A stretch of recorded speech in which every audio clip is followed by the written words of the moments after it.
Vous avez été très nombreux à me demander mon analyse de l'arrêt du Conseil d'État du 6 mai 2019 concernant les 11 vaccins obligatoires pour les bébés, très jeunes enfants. Et la voici.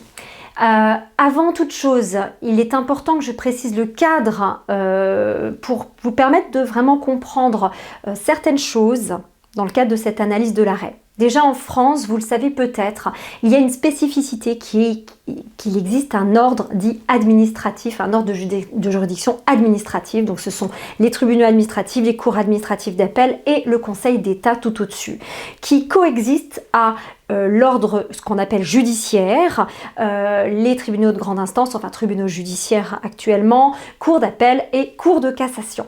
C'est une spécificité française, c'est important si vous souhaitez aller plus loin que vous cherchiez les raisons pour lesquelles historiquement il y a un ordre administratif qui juge en quelque sorte les actes de l'État.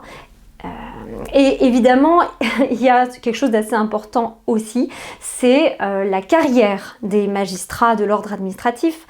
Le régime, notamment d'évolution de carrière, n'est pas le même.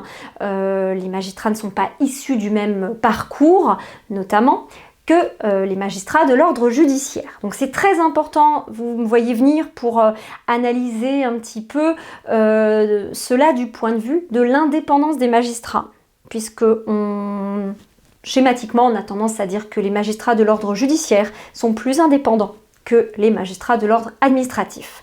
C'était la première observation que je souhaitais faire. La deuxième, c'est qu'une jurisprudence n'est jamais figée.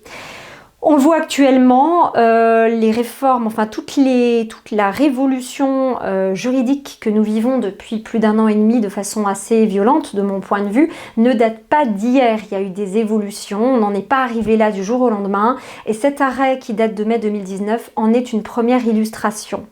Ça ne veut pas dire que ça ne peut pas changer.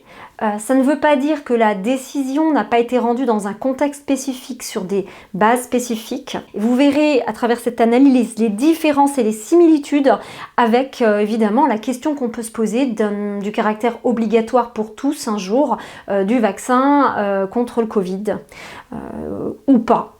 Encore une fois, l'avenir reste ouvert, heureusement. Alors, je commence pour cette analyse de l'arrêt du 6 mai 2019.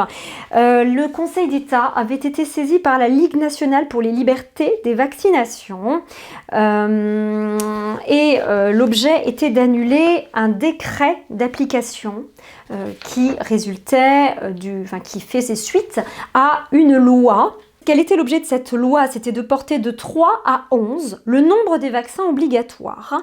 Et j'insiste sur ce qui va suivre, sauf contre-indication médicale reconnue. Retenez bien ce terme, sauf contre-indication médicale reconnue.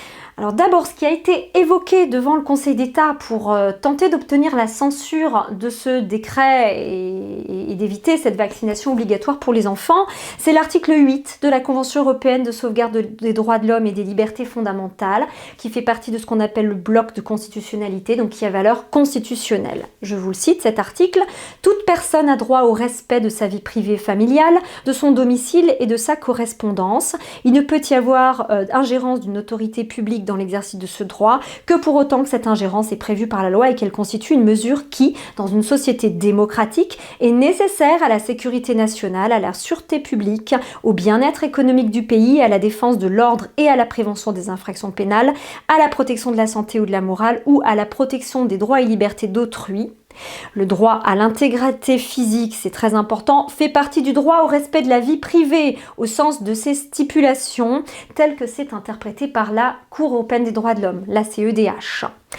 Alors, il est écrit par le Conseil d'État qu'une vaccination obligatoire constitue une ingérence dans ce droit, qui peut être admise si elle remplit les conditions du paragraphe 2 de l'article 8, et notamment si elle est justifiée par des considérations de santé publique et proportionnée. Très important cette notion de proportion, c'est je pense une notion qui est de moins en moins respectée par les juridictions administratives actuellement, donc proportionnée à l'objectif poursuivi. Il doit ainsi exister, alors le Conseil d'État explique ce que c'est en quelque sorte ce principe de proportionnalité et de mise en perspective de l'intérêt poursuivi qui justifie la violation d'une liberté.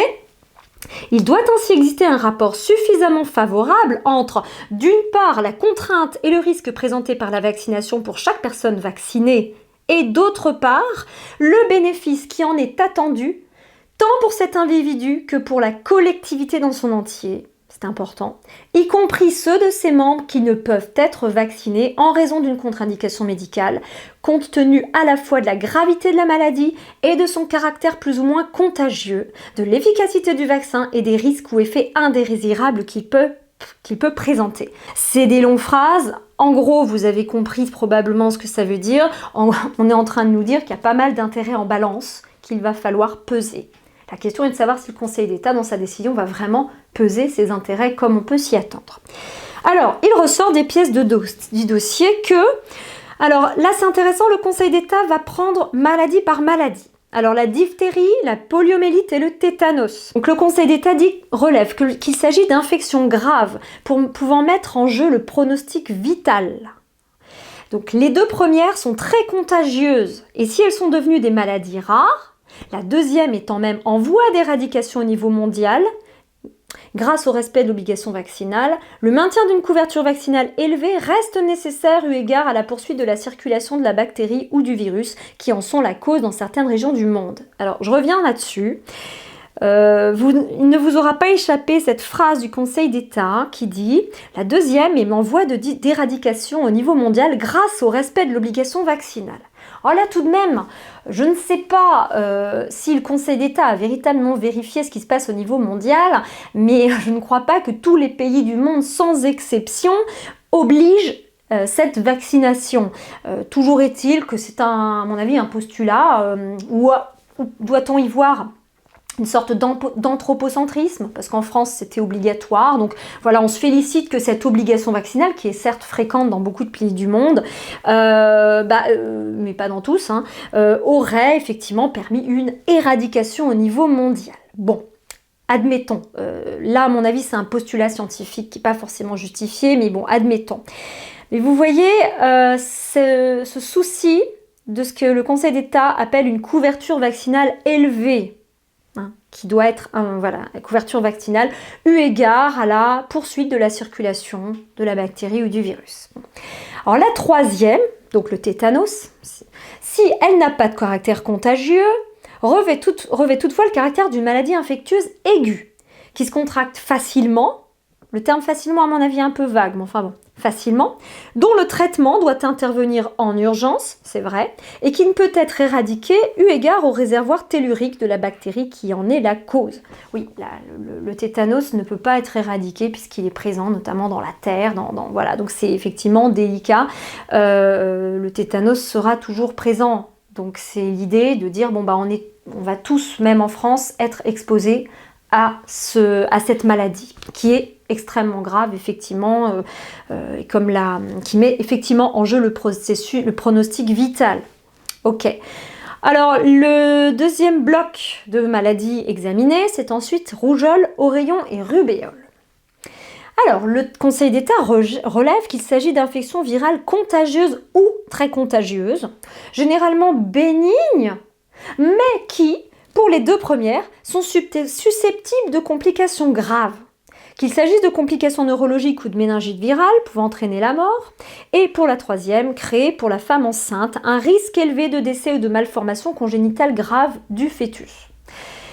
Alors, le Conseil d'État poursuit, et c'est un peu le nœud de l'argumentation, la couverture vaccinale constatée à la date des dispositions critiquées restait insuffisante pour créer une immunité de groupe, seule, selon le Conseil d'État, à même d'éviter de nouvelles épidémies et de protéger les personnes qui ne peuvent être vaccinées. Vous avez vu cette précision qui revient à plusieurs reprises de protection des personnes qui ne peuvent être vaccinées. C'est l'idée de faire porter le parapluie au maximum de personnes pour que les gens qui ne seront pas vaccinés puissent profiter sous le parapluie de la protection. Il y a une faille là, très claire, qu'on peut mettre en perspective avec ce qui se passe actuellement, puisque quand je fais cette vidéo, là on est en septembre 2021, on est en pleine période de propagande pour la vaccination des enfants au profit d'une autre catégorie de population qui est personnes âgées, personnes qu'on dit dites à risque. Donc, néanmoins, à ce stade, le Conseil d'État ne s'est pas particulièrement penché sur cela, mais en tout cas, ça figurait déjà comme un élément pouvant peser dans la balance en 2019. Alors ensuite, je poursuis pour que vous ayez le paragraphe dans son entier. Quant à la coqueluche, il s'agit d'une infection respiratoire d'origine bactérielle très contagieuse, en recrudescence, qui peut être mortelle chez le nourrisson. Donc on a ce souci tout de même de protéger la catégorie de population concernée. Attention, comprenez pas mal ce que je viens de dire. Rougeole, oreillon, rubéole, c'est pour le Conseil d'État un intérêt déjà pour l'enfant à l'âge où on va le vacciner. Bon, sauf s'agissant des risques de malformation congénitale du fœtus pour les femmes enceintes. Donc vous voyez, on mélange beaucoup de choses. L'argumentation du Conseil d'État, elle tient en en moins de 10 lignes. Hein, et en moins de 10 lignes, le Conseil d'État vous fait la balance entre tous les intérêts en jeu. Mais vous voyez bien en entendant ce qui est dit, le parti pris. On voit bien que le Conseil d'État retient des arguments plutôt que d'autres. Et je trouve qu'il y a des termes assez vagues, peu de documentation scientifique, peu de sources scientifiques, donc le Conseil d'État certes tranche, donc il n'est pas tenu de préciser à chaque fois exactement qu'est-ce qu'il va retenir comme source scientifique, mais néanmoins quand on lit sa décision, on reste quand même un petit peu sur notre faim. Alors je passe à l'autre groupe de maladies. Donc les infections invasives à Haemophilus influenza de type B, à pneumocoque et méningocoque C, de caractère contagieux, bon, il insiste sur le fait encore une fois que c'est contagieux, recouvrent notamment les méningites et épiglotties causées par ces bactéries qui peuvent mettre en jeu le pronostic vital et dont le taux de séquelles neurologiques ou auditives en cas d'atteinte du nourrisson est de l'ordre de 20 à 30%. Là, on retient quand même le risque pour la population vaccinée, qui sont les nourrissons. Le Conseil d'État continue, la couverture vaccinale constatée à la date des dispositions critiquées restait à conforter pour les deux premières catégories, compte tenu de la circulation de la bactérie dans la population générale et s'avérait insuffisante à créer une immunité de groupe pour la dernière, alors même qu'elle aurait permis d'éviter le décès de nourrissons trop jeunes pour être vaccinés. Voilà, vous voyez un petit peu la brèche, vous voyez aussi le souci du Conseil d'État d'aboutir à une certaine immunité de groupe et au final une éradication de la maladie. Tout ce que je vous dis là doit faire écho avec ce qui se passe en ce moment, vous voyez tout de suite ce qui peut être exploité ou comment le Conseil d'État pourrait juger une vaccination obligatoire dans le cas du Covid-19. Bon, à la fin de la vidéo, je reviendrai sur 2 éléments au moins qui me semblent importants à mettre en perspective. Je vais continuer l'analyse de l'arrêt. L'hépatite B, le Conseil d'État finit sur ça. Vous voyez, il y a une sorte de gradation, c'est comme un entonnoir. On commence par les maladies où c'est le moins contestable, maladies qui étaient déjà obligatoires et où la vaccination était déjà obligatoire, puis on finit par l'hépatite B, sachant aussi ce qu'on peut penser du vaccin de l'hépatite B au regard de pathologies liées à la vaccination contre l'hépatite B qui ont en son temps pu être reconnues dans certains cas. Donc l'hépatite B est une infection virale qui peut évoluer dans près de 1% des cas vers une hépatite fulminante comportant un risque de mortalité très élevé. Alors déjà là, quand j'entends 1% des cas vers une hépatite fulminante comportant un risque de mortalité très élevé, si j'ai bien compris, le risque de mortalité, il est élevé dans 1% des cas, mais ça ne veut pas dire que dans 1% des cas, il y a des décès. Je le précise, bon. Ensuite, le Conseil d'État continue, ou dans 5 à 10% des cas, vers une forme chronique exposant le patient à un risque de complications tardives très graves, telles que cirrhose ou cancer du foie. Donc on est pareil, 5 à 10% des cas, il y a une forme chronique qui expose le patient à des complications tardives très graves. Je trouve que là, le Conseil d'État, on voit la différence avec d'autres maladies évoquées précédemment par le Conseil d'État. Là, on a des chiffres, on a une volonté du Conseil d'État de se justifier. Donc déjà, on sent que c'était moins évident le débat. Et le Conseil d'État continue en disant « En dehors des cas de transmission de la mère à l'enfant, elle est transmissible essentiellement par le sang ou par voie sexuelle. de sorte que la vaccination de l'enfant de moins de 18 ans ne présente pas d'intérêt immédiat. Le Conseil d'État le rappelle. Toutefois, il ressort des pièces du dossier que cette vaccination, qui peut être administrée sans injection additionnelle, on gagne par rapport aux 2 ou 3 injections dont on peut avoir besoin plus tard, elle confère cette vaccination, elle confère à l'individu avec une meilleure efficacité, une protection immunitaire d'une durée de plusieurs décennies, plus élevée qu'en cas de vaccination entre 15 et 30 ans. Ben voilà, en fait, on veut faire gagner une précieuse couverture et une efficacité de la vaccination en vaccinant des très jeunes enfants. Voilà, donc c'est le motif qui est retenu. Vous devinez autant que j'emploie que je trouve que c'est un choix quelque peu...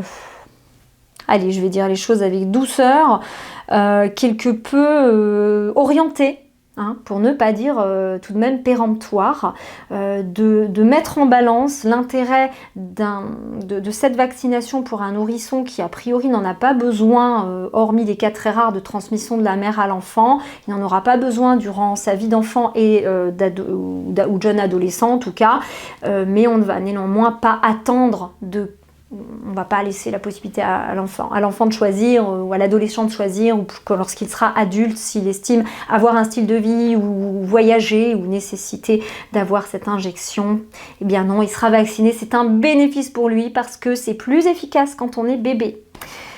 Alors, donc ça c'était le premier bloc, on va dire, d'arguments du Conseil d'État qui évoque la question de maladie après maladie, de la balance, on va dire, bénéfice-risque.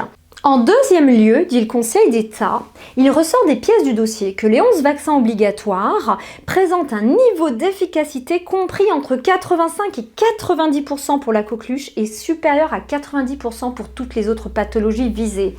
Alors là, je pense qu'on tient l'argument qu'on ne peut pas invoquer dans le cadre du vaccin contre le Covid. Et en plus, on n'a pas pour le vaccin Covid une durée d'efficacité qui semble suffisante au regard de la forme de la maladie et de ses manifestations. Si le Conseil d'État était constant dans sa jurisprudence, ce qui n'est absolument pas garanti, on pourrait penser que là, pour le coup, il considérait que le vaccin contre le Covid n'a pas lieu d'être obligatoire au niveau bénéfice-risque.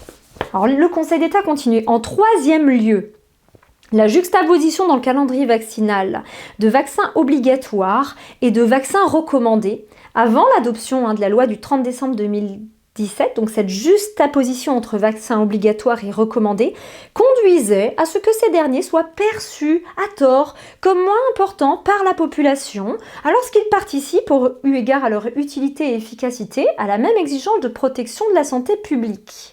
Donc là, ça me semble quand même un argument un peu spécieux. En fait, on est en train d'utiliser l'aspect psychologique lié au fait que d'avoir une cohabitation entre des vaccins obligatoires et des non obligatoires allait, à tort, discréditer les non obligatoires. Mais si on voulait se faire l'avocat du diable, on répond au Conseil d'État, alors on n'a qu'à les rendre tous facultatifs. Il n'y aura plus cette discrimination entre vaccins. Mais bon, là-dessus, le Conseil d'État n'anticipe pas cette remarque. Il consolide sa position en indiquant que, contrairement à ce que soutient l'association requérante, le caractère obligatoire de la vaccination a une incidence directe sur le niveau de la couverture vaccinale en France. Bon, c'est un peu une lapalissade quand même. Évidemment que si les gens sont obligés de se vacciner, il y aura plus de gens vaccinés. Ça semble évident. C'était pas trop la question, mais vous voyez, c'est une façon quand même pour le Conseil d'État habilement d'insister sur l'importance du caractère obligatoire. Alors le Conseil d'État finit, il s'achemine vers la fin. Les derniers arguments, je vous les passe, sinon vraiment cette vidéo serait trop longue. Voilà, le Conseil d'État insiste en disant « Il résulte de ce qui précède qu'en rendant obligatoire les 11 vaccins qui figuraient déjà au calendrier des vaccinations, mais qui, pour 8 d'entre eux, était antérieurement seulement recommandé, eh bien les dispositions législatives ont apporté au droit au respect de la vie privée une restriction justifiée par l'objectif poursuivi d'amélioration de la couverture vaccinale.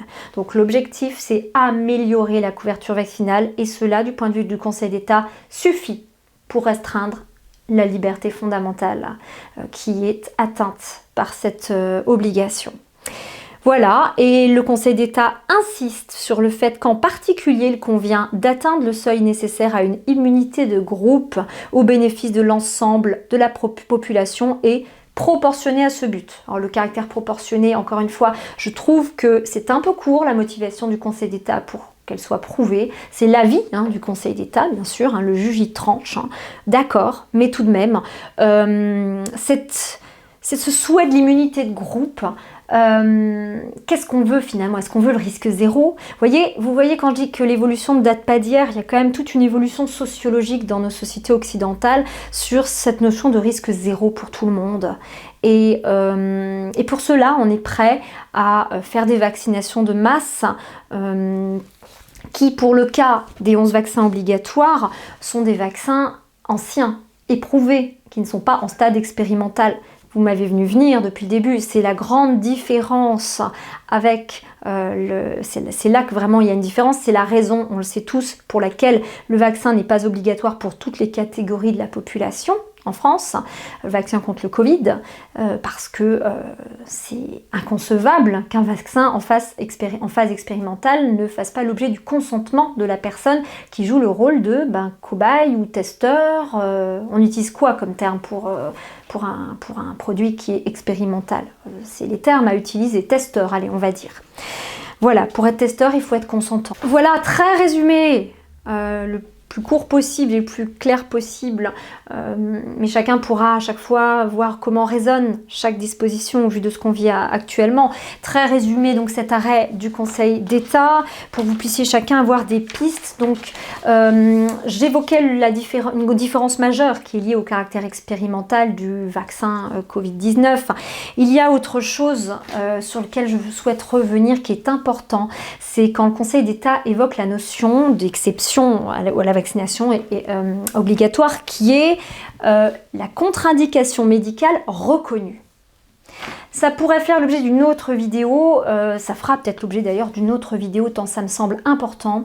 Vous savez que la loi qui impose de facto, elle impose à certaines catégories de population, mais de facto en pratique à tout le monde, tous ceux qui vont craquer en quelque sorte, le vaccin contre le Covid-19 prévoit pour obtenir ce fameux pass sanitaire, une exception pour des contre-indications médicales. Vous voyez la différence, c'est que là, le Conseil d'État évoque la notion de contre-indication médicale reconnue. Mais c'est normal puisqu'on a affaire, dans ce cas des 11 vaccins obligatoires, à des vaccins relativement anciens et en tout état de cause pas en phase expérimentale, sur lesquels on peut avoir de la documentation scientifique et du recul sur les contre-indications. Aujourd'hui, avec le Covid-19, qu'est-ce qui se passe? Si vous allez voir votre médecin, que vous lui dites, ben voilà, vous me connaissez, admettons que vous ayez un médecin traitant déjà qui vous connaisse bien depuis des années, mais sur la base de quoi il va se fonder pour rendre un avis médical sur d'éventuelles contre-indications? Il n'a pas les éléments, à part toute la foule de contre-indications médicales qui font partie des contre-indications figurant sur les notices fabricants des vaccins, qui sont déjà très nombreuses. Il n'a pas tous les autres repères. Donc c'est là qu'il y a une certaine, à mon avis, hypocrisie de la loi rendant quasi obligatoire le vaccin contre le Covid-19, mais non obligatoire stricto sensu, en tout cas qui instaure le pass sanitaire, parce que tout simplement, quel médecin va avoir le recul et les documentations scientifiques pour juger d'une contre-indication médicale? Donc on rejoint la notion de consentement libre et éclairé aussi, qui est évoquée, qui est constitutionnellement garantie. Voilà, alors je pourrais pas forcément répondre à toutes les questions qui pourront être posées en commentaire, néanmoins les commentaires sont toujours intéressants et éclairants, donc n'hésitez pas à en formuler, toujours effectivement dans l'esprit de la chaîne, s'il vous plaît. L'esprit de ma chaîne, c'est l'idée de réfléchir à nos réflexes conditionnés, à nos habitudes, aux choses, et d'être toujours ouvert à la réflexion, dans tous les domaines, dans la bienveillance évidemment, et dans une certaine forme de responsabilité individuelle face à ce que nous vivons tous aujourd'hui, puisqu'encore une fois nous aurons tous des choix à faire, et il ne s'agit pas d'être dans le jugement vis-à-vis de tel ou tel autre camp, puisqu'on essaye vraiment de diviser les gens et de créer des sortes de camps. Je pense que c'est la pire chose à faire. Pour moi, il n'y a pas le camp anti-pass, pro-pass. Pour moi, il y a le camp de ceux qui sont dans la peur, le camp de ceux qui sont dans la haine parfois, et il y a le camp de ceux qui sont dans la confiance, dans l'amour, et qui essayent de faire le mieux qu'ils peuvent, comme des petits colibris. Je remercie l'un de mes followers, comme on dit, d'avoir mis une petite allusion dans une de mes dernières vidéos sur le colibri. Il avait remarqué que j'évoquais cette image, et ça fera d'ailleurs l'objet d'une prochaine vidéo.